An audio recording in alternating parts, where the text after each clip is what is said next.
Welcome to Watch the Booker Man and to the Go Home Week to WCW Sold Out 2002. Now this is our return to the monthly pay-per-view format. That's going to be the case throughout 2002. So I really do think it's very, very important that we get this year's pay-per-views off to a very, very strong start. And a huge part of that, of course, is the final build to those shows, which we're going to get into very shortly. But I have mentioned a couple of times in recent weeks that I'm getting a little bit concerned with these people who have the negative morale, so I'm going to filter on everybody currently who has negative morale.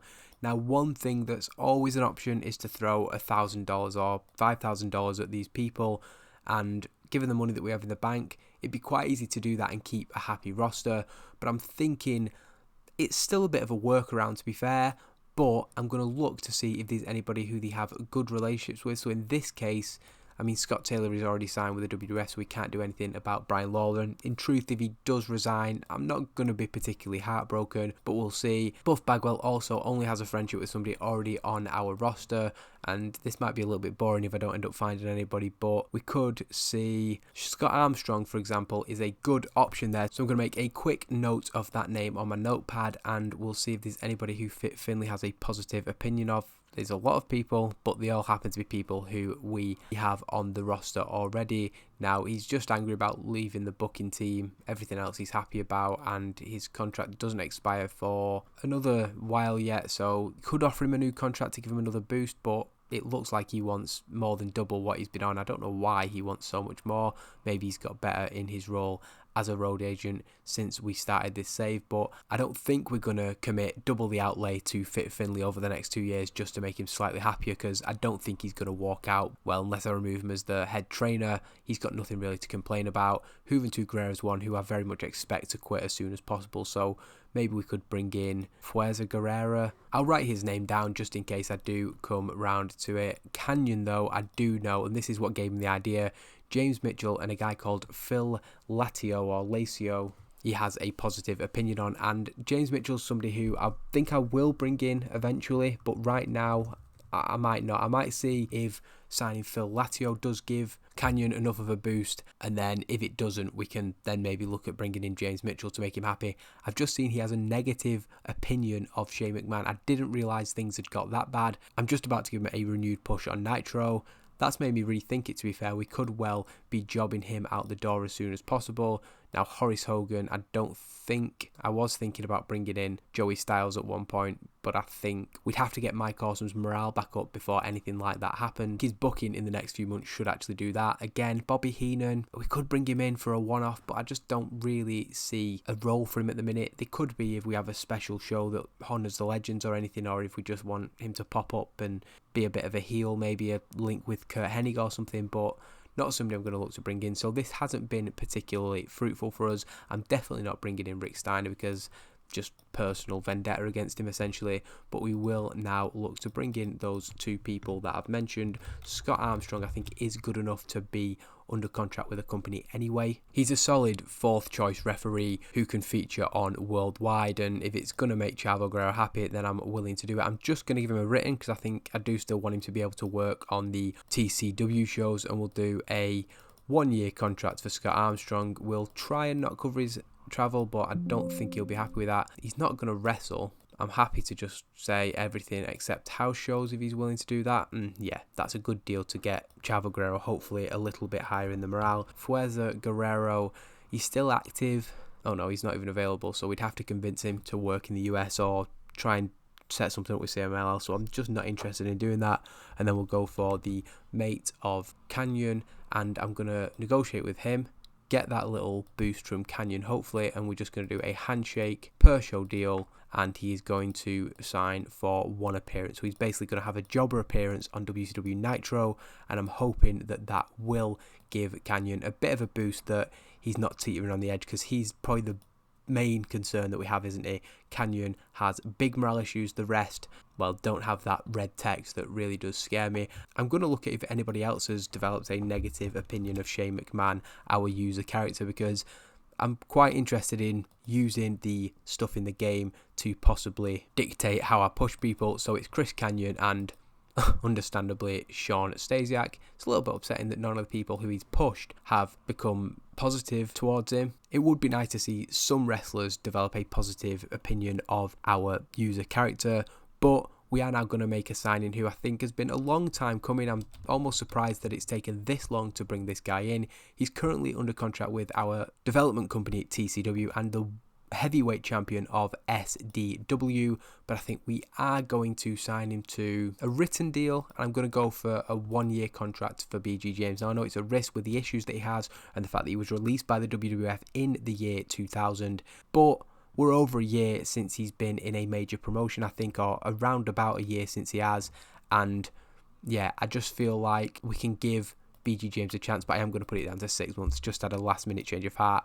What I will say, if after this 6 months we're still happy with him, it will go from a written deal to an exclusive written deal, and if his booking goes well, he might be making plenty of money. But you can't underestimate under any circumstances that he is a very, very popular figure around this time. The pop when he debuts, I do expect will be pretty good, and I think he was decent, wasn't he, in TNA even. I know he had some pretty cringy stuff with VKM, but it's memorable, and at the time it felt a little bit edgy, so yeah, I just feel like there's not that many people more over than him on the roster, and he's coming in and being sort of top 10, maybe top 15 in terms of over active wrestlers in the company. So even if it's just the pop, using him for a little bit and then getting him to put some other talents over before going out the door, I think it's going to be a good signing to the company. And if we do have them issues with him, it will give us the option, if it's a drug related or anything else like that, legal related issue, we will be able to release him with no cost. So it's kind of, the risk is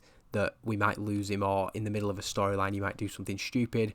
But again, the idea that I've got for him coming in, he's going to be closely linked with somebody, and I think that'll take the spotlight off a little bit and mean that, yeah, say BG James no shows an event, we can at least work around it with the act that he's a part of, rather than it being like Road Dogg's booked in a match and then all of a sudden we just don't have a match. So yeah, I think we should be okay. A relatively low risk deal, and one that I probably should have made a few months earlier, but essentially I didn't really have a position for him on the roster until now. We are making some sort of less major signings here, aren't we? Mike Modest is going to initially go down to the development roster. We're going to bring Scott in as a main roster worker, given he already has a contract with TCW. I don't think we need to change his name just yet. And yeah, Phil Lacio or Latio is going to be used probably as a jobber on Worldwide, and it's not really made much of a difference, has it? Has it made any difference? We'll advance another day and see if we do get a morale boost for Phil, because otherwise it's $50 or whatever that we've spent for no reason. And I know that Shane McMahon will not be happy to see any money thrown away under any circumstances. I say that safe in the knowledge that we're spending, I think, more than $1 million per month on our monthly wage bill. So yeah, not going to make too much of a difference, is it? But I don't expect, again, anything other than that signing to come through in the week. So I'll show you that and then get to Nitro just as quickly as we can. It's been a little bit of a longer intro than usual, I know, but I did want to just look through the guys with poor morale and see if there was anything to do to boost them up. Turns out, no, it didn't work at all. It made no difference to Chris Kanyon, but we do actually have a big show in the WWF here, so I will actually look through that. Stone Cold Steve Austin wins the Royal Rumble 2002, going on to the main event of WrestleMania, of course. Jeff Hardy defeated Eddie Guerrero and Chyna to retain the World Heavyweight Championship, and that got a 95 rating. Are we ever going to compete with this company? The hardcore title match ended in a DQ, a ladder match involving Devon and Rikishi, a tables match, so many gimmick matches going on in the WWF, and this is what I'm apparently a million miles behind. Going to be honest, I think I'm doing a little bit better of a job of booking WCW than Vince is of WWF. We've still got a long way to go to be anywhere near them. And yeah, I can just confirm Kanyon could not care less that we've signed his mate. I don't even know who that guy is, but I'm sure he can do a job as a jobber. And it's going to be a face position for BG James. We definitely need to even out the roster in terms of face and heels. We've started to do that in recent months, but we're not quite there yet, and this definitely does a good job of giving us another popular, charismatic babyface on the roster. And I do think I've got a really good position for him on our roster, to be fair. So yeah, just a matter of time whether he'll debut on this week's episode of WCW Nitro, or whether it'll be at the pay-per-view or afterwards into February. We'll see, but I mean, a big news story on screen here. Eddie Guerrero appearing at Sunday Night Heat, or not appearing on Sunday Night Heat because he was sent home by WWF management. Now, don't know if the game releases people for this or whether they have a 3-strike policy. I don't know how it works in terms of the game mechanic, but with just over a year left on his contract and him being one of the biggest stars in the company, who knows what's going to happen regarding Eddie Guerrero. I don't think he'll be released, but if he is, he's another one who you have to sort of sum up. Is it worth trying to sign him, or do you kind of say, if he's being sent home from WWF shows, is it somebody who it's probably worth staying as far away as possible from? Nelson Knight extends his stay with the company until the end of April, and we are here at WCW Nitro. Nobody gets the night off in WCW ever. We want you all there. If you're not being booked, I want you to sit and watch the show and think, what can I do to get booked on next week's episode? We will pick the best venue, which is the Toledo Sports Arena, and we now go to our booking team meeting. Our stored creative ideas tell us that we've got a generic creative finish, so whether we need another one, I'm not quite sure, but we do have a pay-per-view coming up, and I like to have a couple of creative finishes for that. So I think I will start with, as I often do, getting a creative finish. It's a safe bet that can be applied to Sean O'Haire. We'll then try and get, I like character ideas, I think everybody knows that by now. It's one just for Booker T. He gets his fair share of them, it has to be said. A near certainty for Big Van Vader. We've got 104 points left, so maybe I'll take a storyline idea. That's a big gamble, so I'll just get rid of that. And then I was going to go for an angle idea, but I think actually I will go for another storyline idea. So a waste of our last 80 points there. We've got 24 stored to be used on the pay-per-view booking team meeting. Jimmy Yang and Sugar Shane getting along in the back. Jimmy Hart cheering people up. So it started well in the locker room today. I mean, Kurt Hennig adding to the good vibes. Fit Finlay doing his pre-show. Wow, things going really well. I'd have to say it wasn't the best first week for him, but Jimmy Hart seems to have got a little bit of a better handle on the roster in terms of backstage incidents compared to his predecessor, Charles Robinson. Could be the case that I'm speaking too soon there. Now that match is not supposed to be there. Basically, I pre-booked it on last week's show and then switched the match up to Tajiri versus Hennig, didn't I? So yeah, that's not going to happen tonight. But we did pre-book some matches, but I never put them in the game, do I? So instead, we'll just get to the show. Book Nitro. The go home show is going to be a huge one. I've got the outline of the show already in place, but we do need to fill in the gap and get the full 2 hours together. So I'll get booking now in the game and see you in a couple of moments for a huge episode of WCW Nitro. Go home shows and the shows after pay-per-view are always my favourite to book in the monthly cycle when you've got that proper pay-per-view schedule. Nitro begins with a pretty poor segment, but it is from earlier today when Lance Storm arrived at the building with Mike Awesome, the former, hobbling into the arena on crutches. The cameras followed Lance Storm upon his arrival, and we see that he had a piece of paper in his hand. Mike Awesome then blocks the path of the WCW camera crew, and Lance Storm enters the office of Shane McMahon. Moments later, we saw Lance Storm come out of the office and speak directly to the cameras, explaining that after being waved away by the negligent medical team here in WCW last week, he did what anybody with a brain would do, and he went on to Canada, where he got the best possible medical treatment and got assessed by a real doctor. As a result, due to the unprovoked blindsided attack he suffered at the hands of Shane's mercenary, Ken Shamrock, last week, it has been determined that Lance Storm will not be cleared to face Sean O'Haire tonight, nor to face Ken Shamrock at Sold Out this Sunday. The commentators then introduced viewers to the show and explained that Shane McMahon has made a replacement match for Ken Shamrock's debut, which will be confirmed later on in the show. Sean O'Haire was due to face Lance Storm tonight in a match where everybody was barred from ringside, as in response to last week, Shane's trying to tighten up the refereeing in WCW, but that match, of course, will not be happening. Instead, we will open the show with Sean O'Haire going one-on-one with Andrew Martin instead. A big match that I've been sort of building to. I thought we'd put it out here on the Go Home show to Sold Out. And they also promote that tonight's main event between Booker T and David Flair, which will take place just 4 nights before Booker T challenges for the World Heavyweight Championship inside a steel cage at Sold Out. And we see a shot that pans to the ceiling where that steel cage is hanging from the ceiling, just to hopefully build that hype that you're going to get to see 2 men inside this cage on Sunday's pay-per-view. At Sold Out, of course, he will challenge Scott Steiner in his rematch following the controversial Starrcade main event.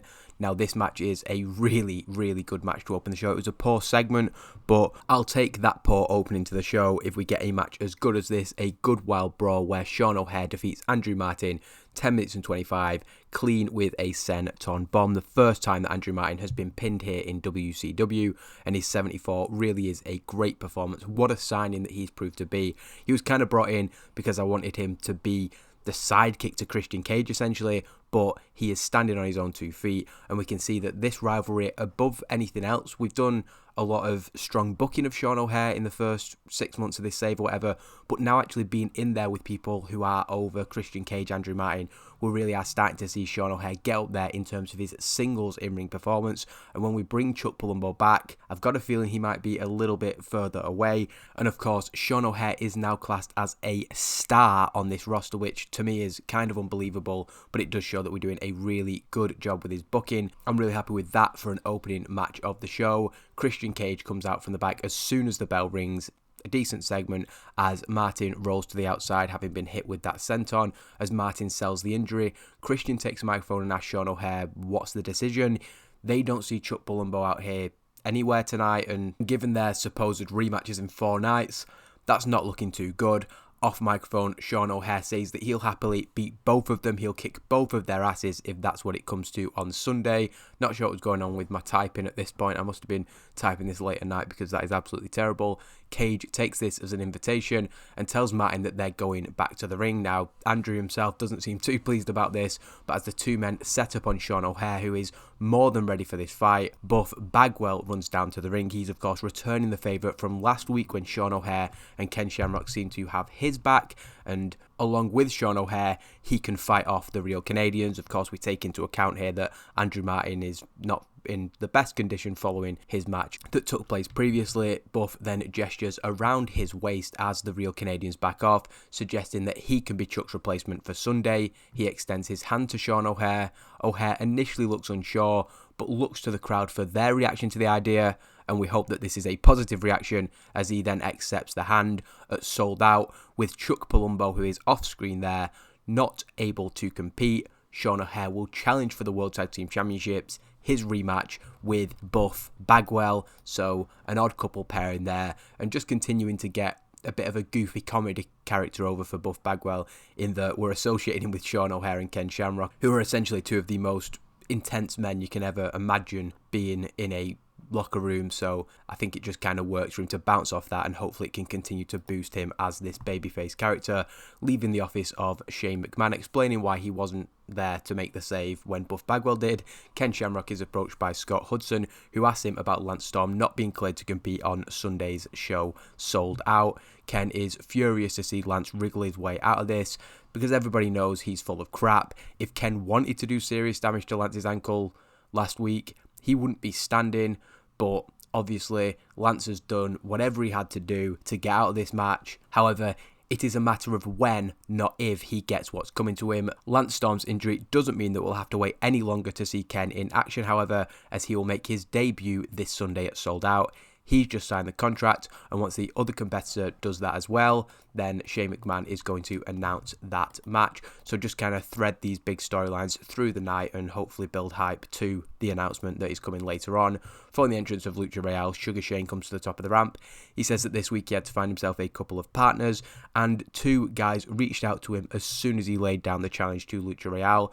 They might not have been the guys who he had in mind. Team of these guys tonight just feels right. Creative differences may have spared the world from them releasing any more music, but tonight, for one night only, 3 Count is reunited. Evan Courageous and Shannon Moore join Sugar Shane on stage, with the 2 of them looking ready for business. I'm probably not having Sugar Shane do the dance, but these 2 can do a little dance next to him just to remind us who they once were.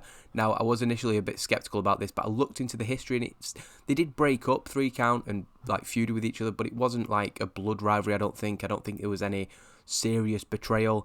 So I'm happy for them to come back just for this one night, because I had initially planned Sugar Shane, Yoshihiro Tajiri and Super Crazy, and I kind of wanted to keep all 6 men in that match strong in that case. So instead of doing a screwy finish or anything, I just thought I'd have a couple of lower level guys team with Sugar Shane, we've got that history between them that justifies it, and it does allow the Cruiserweight champion to win a match just before the pay-per-view. I didn't want him going into Sold Out with another defeat under his belt, and he is actually the worst of the three men on his team, probably owing to the fact that he is particularly unhappy in the company at the moment.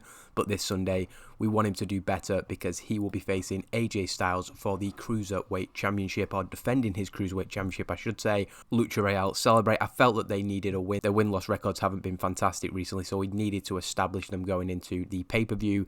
And while AJ Styles was due to be in action 24 hours before Sold Out 2002, and it was meant to happen on this week's Worldwide Saturday night, however, due to that injury sustained last week, a precautionary measure is being taken, and he will not compete until Sunday's pay-per-view. So we're saying that he technically is cleared, but at the risk of aggravating that injury, he has been taken out of his scheduled match for Saturday. David Flair is then shown on a production box, apparently being given a pep talk by his associates Pete Gas and Rodney as the cameras approach him. We see that David Flair is very much nervous. However, when Paisley speaks to him, Flair is able to put on that facade that we've seen from him time and time again. He says that he doesn't want to talk right now and walks off. He's got nothing to say to Paisley.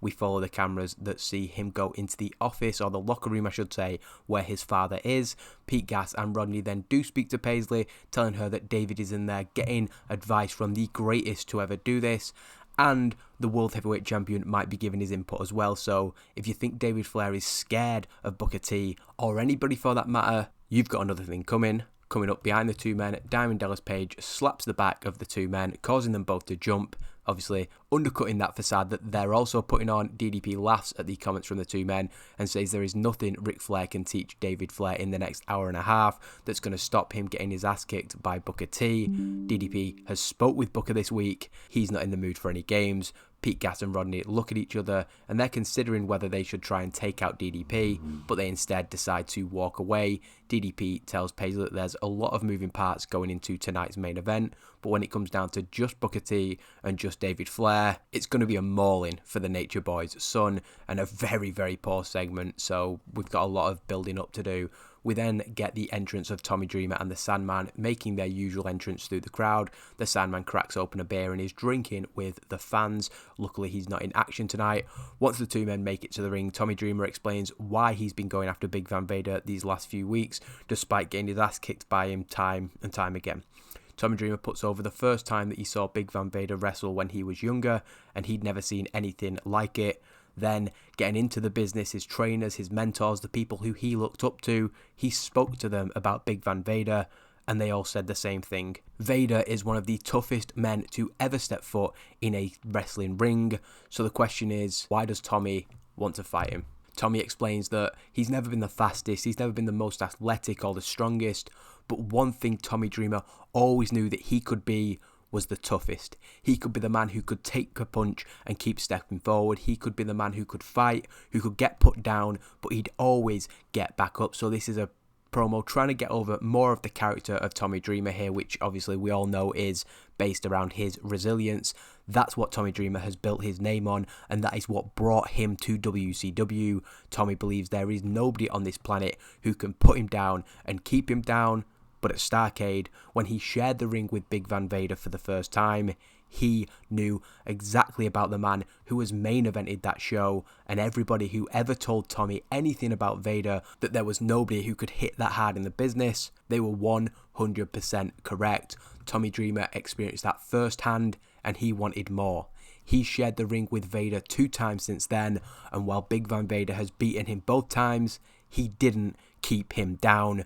Dreamer is still standing and call him a glutton for punishment, but he wants to do it one more time. Sunday night, Sold Out 2002. Tommy Dreamer challenges Big Van Vader to a stretcher match. If he wants to put him down, he needs to keep him down, and it's going to be in the back of an ambulance, so almost that over my dead body, are you going to keep me down type attitude. Coming out from the back, Kurt Hennig leads Big Van Vader to the top of the stage, and he tells Tommy Dreamer that he doesn't know if he's stupid or whether he's got some kind of death wish, but Big Van Vader will see you on Sunday, and he will make sure that this time you do not get back up. So a not fantastic segment again, really, and yeah, challenge accepted, and I'm sure Shane McMahon will ratify that match in no time.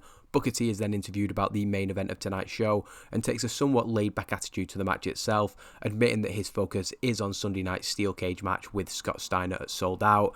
That's the World Heavyweight Championship match, so kind of makes sense that that's his focus over wrestling David Flair. However, Scott Steiner and Ric Flair made this personal when they got his brother involved in this. Don't get it twisted. His brother doesn't need Booker to fight his battles for him, but when it comes to tonight's main event, he's going to slap that silver spoon straight out of the mouth of David Flair, and if Gas, Rodney, or anybody else who's decided that their Team Flair wants to come and get some, then they're more than welcome to. So again, putting over this fired up, straight talking, and ready to fight Booker T character. He was very laid back as champion, but we can see now he is a man on a mission, and it was a really good interview from him as well.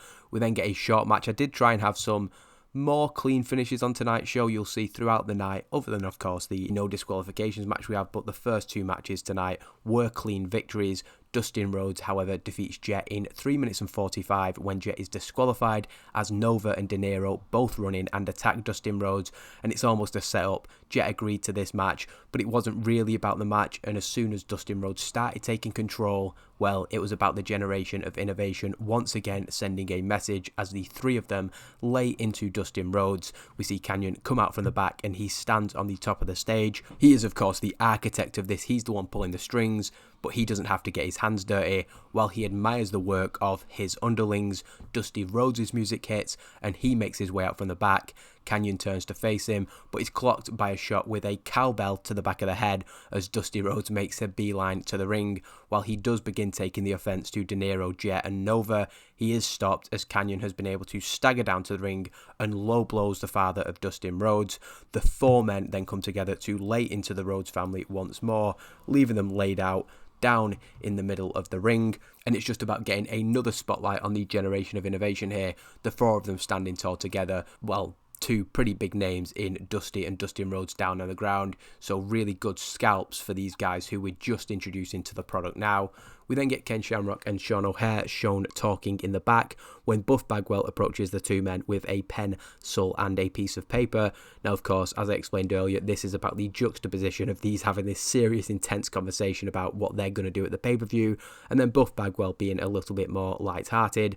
Buff tells O'Haire that he's been thinking, and he's got a few ideas for a team name for the two of them. He begins to list off Naturally Buff, The Natural Stuff, Buff Thrillers, Born Buff, looking to continue what appears to be a pretty long list. Sean O'Haire tells him to stop. Buff says, "You like Born Buff, don't you? I thought that was the best one as well. That's the name we'll go with." But that's not what Sean was getting at. He tells Buff that this team between the two of them is a one-night thing. As soon as Chuck Palumbo's back, he's taking the championship and they're continuing what they started last year. Buff looks a little bit disheartened by this and asks, "So you don't want me to get these shirts printed? I'll not speak to merchandise then." And it's clear that Buff is getting a little bit carried away here with this tag team with Sean O'Haire. Shane McMahon then makes his way to the ring. I really hope this would be a better segment. I know the other people involved in it will bring it down, but you do sometimes think that Shane can carry these segments. He's promoting WCW's return to pay-per-view this Sunday with Sold Out 2002, going off on a tangent about tonight's main event, saying that David Flair has a lot to say for himself throughout this year's episodes of Saturday Night Worldwide, but he's got a chance to prove that, back it up tonight against Booker T. However, Shane is here to confirm one more match for Sold Out. He brings out Ken Shamrock, who joins the WCW owner in the ring. Shane McMahon says that he has good reason to doubt Storm's medical diagnosis after what the WCW medical team observed themselves last week, but until he can prove it, there's not much he can do. He then asks Ken Shamrock not to put a hand on Lance Storm tonight, because basically we don't want Lance trying to tie this up in legal battles when we can just wait until we know he's cleared and then Ken Shamrock can get his hands on him. Lance Storm, who I was confused there because I thought as he invites him in the ring to meet him, and I was like, Ken Shamrock's already in the ring. We meant Lance Storm. He comes to the ring with Mike Awesome, of course, struggling with this crutch, but he does eventually make it to the ring. Shane McMahon says that the contract for Lance Storm versus Ken Shamrock is officially voided due to the doctor's note that Lance brought with him tonight, so well done, Lance. But Ken Shamrock's new opponent is in the ring. It's Mike Awesome. Lance Storm seems surprised by this and says Ken Shamrock shouldn't be anywhere near a WCW ring after what he did to Lance last week. He should be being punished, not put in a match against Mike Awesome. But Mike steps forward. He wants the match. He goes nose to nose with Shamrock. He might be only a secondary figure to the likes of Lance Storm, but Mike is not somebody who will ever back down from a fight. Shamrock tells Mike Awesome that his losing streak isn't ending at Sold Out and he better get ready to tap out. And this comment clearly gets under his skin as Mike says that unlike Lance, he isn't afraid of Ken Shamrock. He then kind of turns to Lance, who looks at him, and it's probably he shouldn't have let that slip out. Mike Awesome is fired up and says that he's not going to need to end his losing streak at Sold Out anyway because he's demanded a match tonight. He doesn't care who it is, pull somebody off the streets. Mike Awesome is going to send a message to Ken Shamrock and he's going to take him out this Sunday. So obviously it's about trying to build Mike Awesome back up here and make him seem like a credible threat to Ken Shamrock, but also laying those seeds there where he's kind of said something that Lance Storm isn't going to be a fan of and how that may shake out in the future. Lance Storm looks to get a few words of his own in before, but Mike stops him. Awesome tells Shane McMahon that if his plan was to bring Ken Shamrock in to punish Team Canada, then they've both made a huge mistake. He's going to make sure that Ken Shamrock's WCW career ends before it's even started this Sunday at Sold Out. So I'm just going to say now that's the end of the first hour of the show. I'm pretty ill and I did think about not doing a video this week, not recording it, but I do want to get to this pay-per-view and I feel like I'm not doing a good job of explaining the segments and stuff like that, but hopefully you're still with it and it's still building hype to Sold Out. I didn't want to skip a week basically. Returning from the break, and the second hour begins with the United States Championship challenger Hugh Morrus being interviewed about Rob Van Dam's upcoming match. Hugh says that he reached out to a couple of guys that he used to know pretty well and pitched a way for them to get themselves onto Nitro by challenging Rob Van Dam and a partner of his choosing. Shane McMahon liked the idea, but Hugh did have one little caveat. He didn't want it to be Rey Mysterio as the partner of Rob Van Dam. Hugh then begins running down the man who stole a spot in the United States Championship match this weekend until he is confronted by Rey Mysterio. The two men brawl in the back, with the fight very much leaving the interview set and spilling to the backstage area. The fight goes back and forth until members of the backstage crew are able to keep these two men apart. We then return to ringside as it is time for that match. Brian Lawler and Nelson Knight are already shown in the ring, with Brian introducing himself as just Brian Lawler and his partner as Nelson Knight, so they've both dropped those titles that they held while part of the King's Court. Lawler explains that Hugh Morrus reached out to them and they stepped up to the plate because they are ready to prove that they can do this and they can do this all by themselves. Coming out from the back, Rob Van Dam says that there's been a little change to this match on account of who his partner is. Shane McMahon really liked the idea, so here we are. RVD says this is a guy that he knows very well and he knows the WCW fans have been getting to know him really well too. And Brian and Nelson, they certainly know him because Rob Van Dam brings out Sabu. Sabu runs straight to the ring and this Extreme Rules match is on. Rob Van Dam pulls out a 90 in a hardcore rated match. Sabu with a 78. It's a pretty average match, don't get me wrong, but wow, those performances really are a positive out of it. And we see the Brian Lawler storyline continues. It's 5 minutes because while it is a squash, we did want Rob Van Dam and Sabu to have a lot of spotlight in this and to get their stuff in, but RVD pins Brian Lawler with a frog splash, perhaps through a table. It was just a showcase of Rob Van Dam and Sabu. And of course, Rob Van Dam has that match this Sunday, which we speak about in the post-match. He'll defend his United States Championship against Hugh Morrus and Rey Mysterio. And it was just my way of getting Sabu into this show. He's not got much of a storyline at the minute, so it's all just about spotlighting him as this unique guy on the roster. And I think it's fair to say with a 78, we're definitely booking to his strengths. We then come back from the break and there's a little bit of an awkward air at the commentary position as Jerry the King Lawler has a very serious, angry look on his face. Mike Tenay is sort of tentative to even introduce this footage, but says that there was an incident during the break that we had to bring to you, and we see that Jerry Lawler removed his headset, headed to the ring and basically confronted his son in the ring, not feeling that his son no longer using the Prince title was enough. Jerry also told Brian that he no longer considers him to be his son, disowning him once again as he did back in the WWF days, and he orders that Brian doesn't even call himself Lawler anymore. Brian was clearly heartbroken by his father's coldness towards him and heads up the ramp on the verge of tears. Once back live, Jerry Lawler refuses to speak about this, moving the conversation on and saying that he's here to do his job and call the action. He doesn't need to explain anything. That's a personal issue between him and his son. let's just get on with the rest of the show. And it's perhaps building some sympathy for Brian Lawler here. I don't know how sympathetic you can be towards Brian Lawler, but I also thought that about Buff Bagwell. So maybe it's a little bit of a mini version of the Buff Bagwell thing that we did, but this is going to be something that now develops on worldwide with Brian Lawler, with Nelson Knight, and Jerry Lawler's kind of just the vehicle to get us towards this broken Brian Lawler gimmick, although he's going to have to come up with a new surname now. Looking back at last week, we see the footage of AJ Styles being attacked by Juventud Guerrera, the commentators having to do their job, and they introduce this as Juventud swung a chair at the knee of AJ Styles.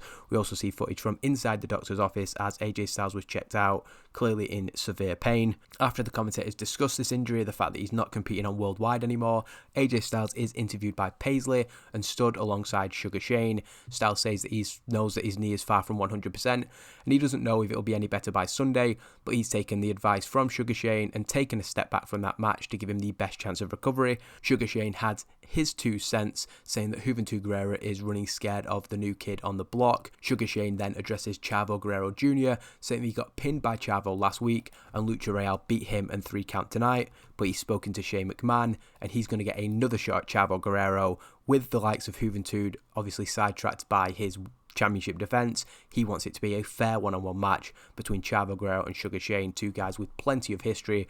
We then get a really good promo from Diamond Dallas Page. You can stick him in a 1-minute segment and he'll pull out a 75, which I think is the best segment on the show so far. It's noted that this promo is a little bit different to usual, as it seems to be captured on a camcorder. He has a huge smile on his face and says that he's got something that he wants to show the world, and he's going to head to the ring a little bit later on and show everybody exactly what that is. Mike Awesome then defeats Phil Latio, who was the guy I brought in as a friend of Kanyon, in 2 minutes and 14 with an awesome bomb. The match designed to tell the specific story that Mike Awesome is a violent man. The flamboyantly gay gimmick of Phil Latio, I didn't realise that he had that, has got a very good rating. I don't know what he was doing that was flamboyant, but he had 2 minutes to get the hell beaten out of him by Mike Awesome. 53 isn't good, is it? But it is what it is. It was just there, a squash match for Mike Awesome to build him up for Ken Shamrock this week. After a decisive squash victory, Mike Awesome continues to lay into his opponent, taking a tail from ringside and looking to send that message to Ken Shamrock. The awesome bomb on the canvas, obviously not enough, as he then looks to put him through that table. Shamrock runs down to the ring, with Lance Storm getting out of his way quite suspiciously quickly, considering he can't put any weight on his right foot. Mike throws his opponent outside of the ring and begins to brawl with Ken Shamrock. The two go back and forth. Mike comes at Ken, trying to clothesline him, only for Shamrock to duck and hit Mike with a belly-to-belly that puts him through his own table. Ken then grabs the table debris and throws them to the outside of the ring, as Lance Storm begins to back up, trying to get away from this fired-up, angry Ken Shamrock, who has his eyes very much locked on him. Diamond Dallas Page comes out to the top of the stage. He tells Lance Storm not so fast. He thinks Lance is going to see what he has to share with the world. DDP thanks the person who approached him with this camcorder footage and advises that Lance watches his back and who might be listening in to his conversations in future. On the screen, we see Lance Storm on the phone admitting to his doctor giving him a fake doctor's note. So a little bit cartoonishly, the reveal here, but Lance Storm is in shock, as whoever has done this recording clearly knew that Lance Storm was lying and just waited for the opportunity to catch him out. DDP is laughing at this, and he says that as well as getting his doctor in a lot of trouble, he's probably going to get struck off. He also left the tape on the desk of Shane McMahon. DDP suggests that Lance goes straight to the office and, you can stop faking it with a crutch now, and speaks with Shane McMahon. A furious Lance Storm throws his crutch to the ground and storms off past DDP. The miraculous recovery, of course, proving that this was a complete lie from him. Now, the angles on tonight's show haven't been very good, so I am worried about the storyline heat going into the pay-per-view, but we've still got about a quarter of the show left, I think, so fingers crossed we can get things back up in the last few segments. This is a little bit better, but not great, as we return from the break to Lance Storm entering the office of Shane McMahon, with the WCW owner having a smirk on his face. Shane has the tape in his hand and tells Lance Storm, well done, you managed to get yourself out in the match with Ken Shamrock at Sold Out, but now that Shane has proof that Lance is lying and that there's nothing wrong with him, he will be in action at WCW Sold Out. Shane says the contracts are now signed between Ken Shamrock and Mike Awesome, and after what we just saw in the ring, that's a match he does want to see go down, and it's, a matter of time before we see Lance and Ken Shamrock. So Shane asks Arn Anderson to bring him his opponent in as Lance Storm goes face to face with Diamond Dallas Page. Lance Storm is furious with this situation and tries to talk his way out of the match. Dallas simply puts the diamond up in his face and says bang and leaves the room. Return to ringside, the commentator is then run through the full card for this Sunday's sold out pay-per-view, which will be put on screen at the end of the episode. And yeah, it's a weird roundabout way of getting to the matches, but I just kind of booked Lance v Ken Shamrock and then I decided that I wanted to do it further down the line. So now we've got Ken v Mike and we've got Dallas v Storm. Hopefully still 2 matches that people want to see. But again, a couple of matches have been booked in a very strange way here. And it shows, for me anyway, I'm really out of practice of booking the 4 weekly cycles of pay-per-view. It showed when I struggled in the last few weeks of Starrcade to balance things out. And it shows now that in the 4 weeks since Starrcade to sold out, I've gone really round the houses with some of the booking. But I'm hoping as I get back into the flow of month-to-month booking and having pay-per-view cards planned out a bit more in advance, I think we should start to see a more natural flow to these 4 weeks. We then get a sort of exhibition match, and the idea here is that there's been a lot of squash matches. The main event's going to be a bit of a mess of a no DQ match with a lot of interference and overbooking. So I just thought, let's put some great wrestlers out there, some brilliant cruiserweights, 3 ECW alumni who know each other well, I'm sure. Super Crazy and Tajiri defeat Cash and Noble in 8 minutes and 30 with a brainbuster, and it was, sent out to steal the show because I'm going to show this at the end, but the actual match quality on tonight's show is pretty poor. It's a lot of squash matches and names against no names, so I did want to just put out a match of really good wrestlers who are on a similar level to each other so they could have a competitive match.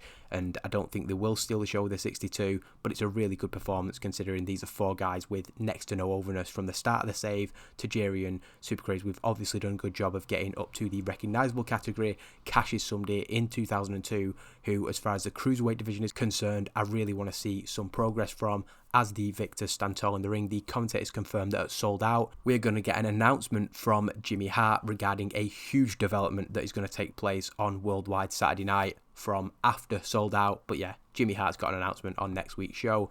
In the back, Scott Hudson is shown outside the locker room of Ric Flair just moments before his son David is set to go one-on-one with Booker T in a no DQ match. Hudson knocks on the door and Ric Flair comes out. Ric Flair refuses to answer any of Hudson's questions and barges past him, storming off seemingly on a mission. He probably wants to speak to his son before this main event. Scott Steiner then saunters out of the locker room. He's very much more laid back about this situation than Rick is and shows off his peaks to the camera as well as his World Heavyweight Championship. He then goes off on a rant about Booker T, saying that he doesn't stand a chance at sold out, so he better enjoy himself tonight because Sunday night's going to end exactly like Starrcade did. Even worse, he's going to be locked inside a cage with this wild animal. Steiner then looks to intimidate Hudson, tells him to get the hell out of his way. He's going following wherever Ric Flair's gone. A good promo from Scott Steiner here. Really happy with that, to be fair. A 75 does gain heat to our Flair's WCW v Shane's WCW storyline. So all good on that front. We then come back to a promo.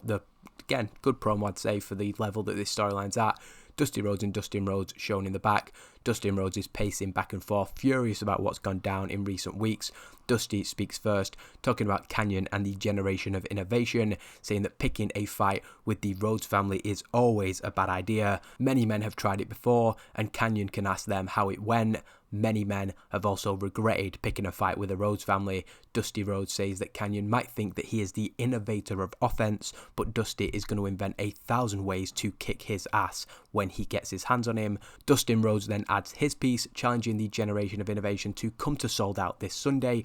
Dustin says there's only 2 of us and 4 of you guys, so he's made a phone call to an old friend and he is bringing back up to sold out. Now, I'm not quite sure whether this is going to be a match, a 4-on-3 match, a 3-on-3 match, a tag team match. I've really not decided, so it's more being billed as the Rhodes family call out the generation of innovation at sold out, and they will have backup. It could end up just being an angle. We've got 8 matches already, but whether it's a match or an angle, it's about the person who will debut at the pay-per-view, so hopefully the commentators can hype people into seeing that. A 71, I am so surprised that we've managed to get that out of David Flair. He puts in a 42, it shows just how good Booker T is, and maybe the strength of the storylines has done us a favour here as well. Like I said, I've tried to have some clean matches on tonight's show. Super Crazy and Tajiri's win was clean. Mike Awesome's win was clean. Lucha Real's win was clean. Sean O'Haire's win was clean. RVD and Sabu's win was clean. That's because I wanted to save up all my overbooking for the main event. To be fair to me, I spread it throughout the show last week and it felt too much, so I thought I'd just get it out my system here. And you can see by one of the longest match descriptions you could possibly see in TW, but as we say, a car crash style show. And it is, of course, no DQ, so Rodney and Pete Gas trying to get involved, but Booker T can pretty easily dismantle them, but that allows David Flair to get a low blow in, and he starts hitting Booker with a weapon. This brings out Rob Van Dam first. Of course, he's got his United States Championship defense on Sunday, but he's still a friend with Booker T, so I didn't want him just completely ignoring it. And Sean O'Haire also comes out. This brings out Christian Cage, Andrew Martin, and Lance Storm, which then brings out Diamond Dallas Page, and those guys can kind of neutralize each other, take each other out of it. So again, it's back to just Booker T and David Flair, and this is when Scott Steiner and Ric Flair come out. However, as they're looking to sort of make their way into the ring and get involved, Buff Bagwell confronts them again. It's showing he's got those guts now. He rejected teaming with them a few weeks ago, but kind of tried to keep out of their way. But this is hopefully a moment where Buff Bagwell gets a babyface pop for finally showing that courage and standing up to two guys who he has history of basically being a little bit subservient to. And as they look to push him around, Ken Shamrock storms down, grabs Scott Steiner, and those two go nose to nose, of course. I think that's a match we do expect to see down the line, Ken Shamrock v Scott Steiner. I think there's money in those two going one-on-one. You know, you do those sort of chemistry testing and you have the confrontation between Buff and Scott Steiner. Does that get a pop? Does that mean it's a potential future world title match? Likewise, the confrontation between Ken Shamrock and Booker T, hopefully that, I mean, we don't have a real crowd reaction, but hopefully people can say in the comments, would they have popped for that face-to-face between Buff and Scott? Would they have popped for that face-to-face between Ken Shamrock and Scott? Which match of those two would you prefer to see? Lance Storm, Diamond Dallas Page, all these people getting involved. So it is complete chaos to end the go-home show. And the idea is that we want to have the commentator say, this is what you're going to see going into the pay-per-view. Now, I will just check. We had a very good road agent on this match, I hope. Oh, Scott Armstrong. So, his first night on the job, he's done some refereeing, he's also doing some road agenting for us, and, well, this is, can you imagine, from those notes that I've given, how difficult it would be for a road agent to put that together in a coherent manner? So, the idea is just complete chaos, okay? And I'm not smart enough to put together the perfect idea of that, but it's just about every single part of the arena is now filled with people fighting, and then we end up with Booker T and David Flair. And as Ric Flair is being obviously unable to get to the ring, being stopped by Shamrock and Buff Bagwell, the cage starts to lower from the ceiling, and in the back we see that Stevie Ray has got control of that and he's got the little lever bringing it down. So again, a little bit cheesy, but the last 2 minutes of the match or whatever are Booker T with David Flair. David Flair's trying to escape from the cage, he can't. Booker T takes out that aggression, that anger on him, and hits the scissors kick, a bookend, whatever, to win the match. As you can tell, it's an awful overbooked mess of a match, but the road agent's job is to make that coherent. And yeah, it ends with Ric Flair shouting and yelling at Booker T, shaking on the cage. He's demanding it's being raised so that his son can be saved and so Scott Steiner can go and get him. We can see inside the ring, however, Booker T is just as fired up, the eyes bulging, he is ready for a fight. He opens the cage door, throws David Flair out of it, and tells the World Heavyweight Champion to bring it on. We can see, again, that crazed look. He is so fired up. He was screwed at Starrcade. And if it's 4 nights before Sold Out that he gets his hands on Scott Steiner, he doesn't give a damn about that.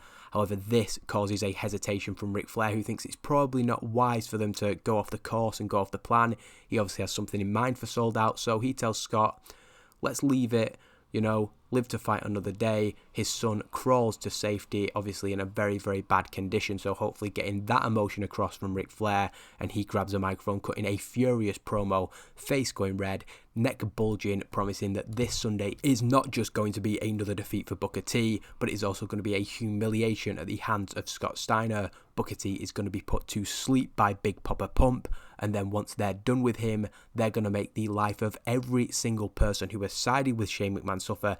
Every single guy who came out and was on Booker T's side tonight, they, one by one, are going to be destroyed by Ric Flair, because of course the overarching mission here is for Ric Flair to take control of WCW, and he warns Booker T and Shane that they do not know what they've unleashed tonight. Of course, we wanted to add the emotional element with Stevie Ray getting attacked by Scott Steiner just before Starrcade. Well, likewise, we now have the emotional element for Ric Flair, who has just watched his son be decimated by Booker T, and he says that the situation is only going to get worse for Shane McMahon's WCW this Sunday at Sold Out. So what we're very much selling here is an all-out war. The battle lines very, very clearly drawn. Everybody who came out on David Flair's side tonight, that's Team Flair essentially, and everybody who came out for Booker T is Team McMahon. 72 is decent, worse than what we've got used to in recent times, so we do lose popularity in 5 regions and increase it in 1, but hopefully that sort of mess of a finish to the show was a good way to build hype to the pay-per-view and not, as when I explained it, just a complete mess that makes you think that we're an overbooked mess of a company still. Sold Out is going to have some chaos, is going to have some clean finishes, and hopefully it will get the balance right as we go into that pay-per-view. We still do have Saturday Night Worldwide to book, with Nick Patrick and Kurt Hennig having a little argument before that. I'll show you on screen the people who weren't used on Nitro, the people you can expect to see here on WCW Saturday Night Worldwide. Saturday Night Worldwide begins with a developing scene in the back as a vicious brawl appears to have broken out between the sides of Simon Diamond, Johnny Swinger and C.W. Anderson, and Johnny the Bull, Reno and Vito Lagrasso. The two teams are hitting each other with whatever they can find, causing complete destruction in the back. Eventually security does break the two sides up, and we hear that they've been ordered to escort the men from the building. We are then welcomed to the show by the commentators, who put over our main event between Guido and Steve Corino, and that's just setting up that our main event tonight is just going to be a one-on-one with no outside interference, a fairly average segment to kick off the show, as we go into, unfortunately, a poor match because of it being including people who we don't have any investment in. I did want to do Jet and these two in a 3-on-3, but then Jet was already in a match. I know it was only a short match, so I probably should have just done it anyway, but I decided to just give De Niro and Nova their debut as a tag team.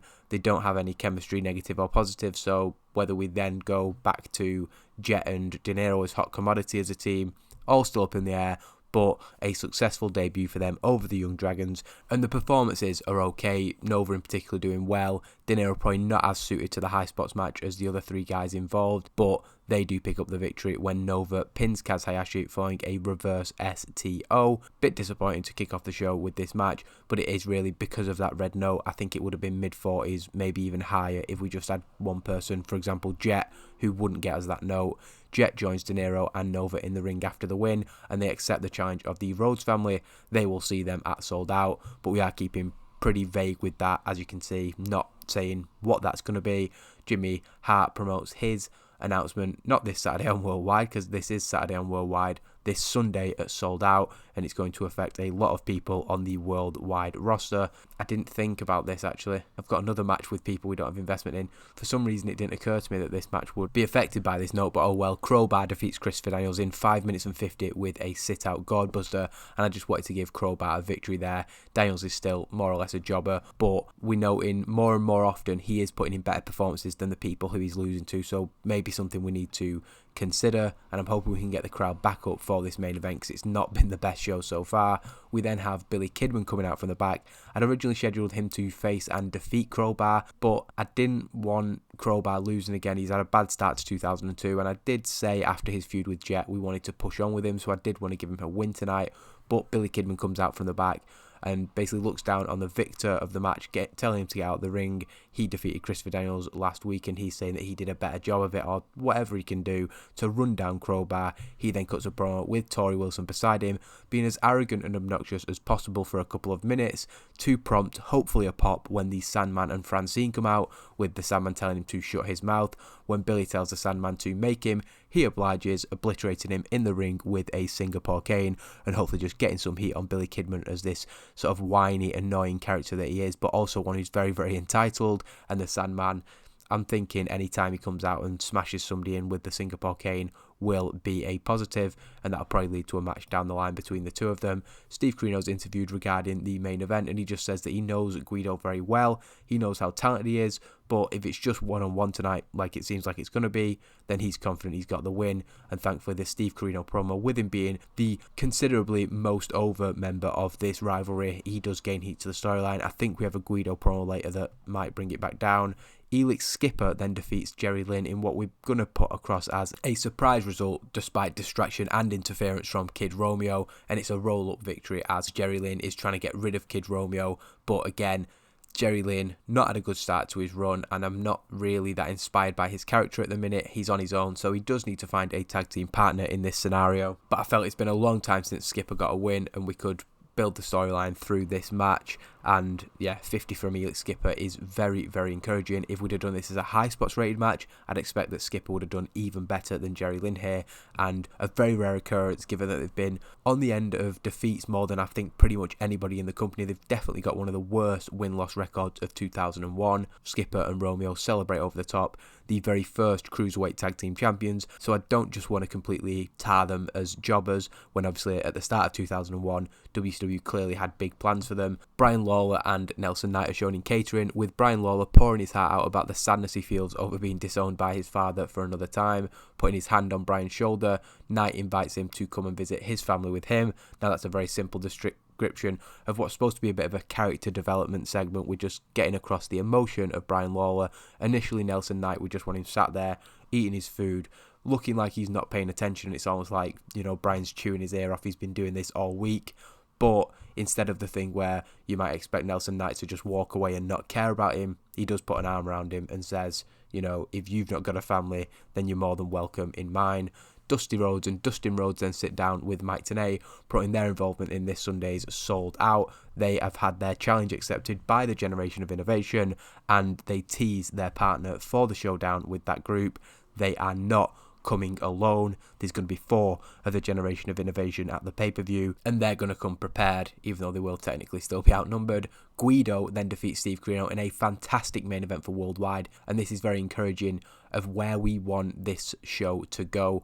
Obviously, it was very much a jobber show in 2001 of just using whoever's left who's not been used and chucking them out to have matches, and obviously a lot of angles that we didn't like seeing. Since the shift in product for Worldwide, and since we've sort of brought in some Worldwide exclusive guys, we've definitely seen an improvement in the show. Guido, for such little popularity, has put in good performances time and time again. I think I just set this as a regular match, but to go all out, and it is a submission victory for Guido over a former National Wrestling Alliance World Heavyweight Champion. Now the worry here is that we end up knocking Steve Corino down to unimportant, but the aim is to get Guido up to recognisable, so I will check after this show just to see whether this decision was a net positive or a net negative. But Guido is undefeated, and we're really getting across this gimmick of him that he's diminutive, he's small, but once he gets you in that Fujiwara armbar, nobody is escaping and they will tap out. And it's also putting over the sort of downfall of Steve Corino in a way, as Guido stands tall in the ring, cold and calculated. This isn't a shock to him. We might be selling it as an upset, but to him,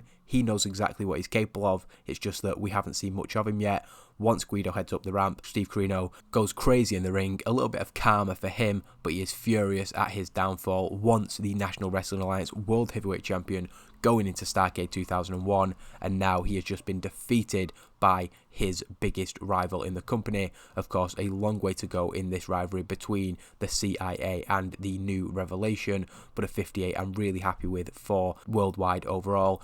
A really good episode, making the profit as we usually do. It was not a bad Nitro by any means in terms of the ratings, but it was worse than we've come to expect, and it does have a negative effect in our more popular regions, but we gained overall in Hawaii. So you win some, you lose some, and I am just going to do, before the end of the video, a little look at the perceptions, because we had Sean O'Hare up as a star recently, we've had Buff Bagwell there, but as we've also seen, it does fluctuate quite a lot. Jeff Jarrett appearing in XPW. I think we've got the next World Heavyweight Champion of that company, I'm not going to lie. Phil Lassio has gone after his jobber performance against Mike Awesome, and obviously David Flair being beaten up by Booker T, not quite the draw that we'd hoped it to be, but I'm pretty sure that the ratings, TV ratings, are just based off the ratings of the show in the game, so I'm not worried too much about that. Those are the people who don't currently have a division, but we'll sort that as and when we need to. The major stars in the company have remained pretty consistent. We got Booker T up there very, very soon, didn't we? And then Ric Flair, obviously when he came in, was a major star, the top heel in the company, despite not yet making an in-ring appearance. And likewise, Shane McMahon, a non-wrestler, our other major star. Now in the stars, we still have DDP, Scott Steiner and Sean O'Hare, unsurprising as he picks up another impressive victory. The concern here is that he could be leaving Chuck Palumbo behind. I do have big plans for both of them throughout the course of 2002, but with him now up to a 61 and Chuck Palumbo lagging behind at 50, it could be difficult when they're put back together. But yeah, we've got plenty of well-known people in there. I think Kanyon's moved back up to well-known, which I'm happy with, because I'd not been that pleased with my booking of him throughout the course of 2001. So January has been a much better month for him now that he is leading a new stable, and I think we can say that's a fair reflection. I think we're just about getting to the point where how I view the roster in terms of main eventers, upper mid-carders, mid-carders, which I know hasn't been in TW for a long time, but that's still kind of how I look at it. We're kind of getting the reflection of that in the perceptions. I mean, Brian Lawler did go down to unimportant, so good to see him back up there, but I don't think many other people have changed. Yeah, we've still got pretty much the same people, and thankfully Steve Corino remains in the recognisable category, probably on account of his momentum, if we're perfectly honest. And I'll just check a few people on the unimportant, because there are a handful of people that I do want to get up there. AJ Styles in particular is one of them. We've done a good job getting him over in the 6 months that we've had him, but we do need him to take that next step, and that next step is a World Cruiserweight Championship match, a singles match on pay-per-view. Cash is another one, but we're probably some way away for him. And then Guido, I think, is probably one of the next people we can expect to make that jump up. He does still have neutral momentum. I think it might be because he's only appeared on the secondary show, but if you actually look at his record in WCW, every time he's been on TV, he has won that match. I'm hoping that it's just a matter of time, and that unimportant list that has been so long for so long does get shorter, but we do have sold out. I will be pre-booking all those matches in the game ready for the next video. I will put the sold out card on the screen for everybody to check out, and hopefully everybody is looking forward to that video. The first pay-per-view of 2002, Scott Steiner, Booker T in a steel cage, headlining the show, and hopefully you'll join me for that. Thanks for watching this one, and I'll see you next time.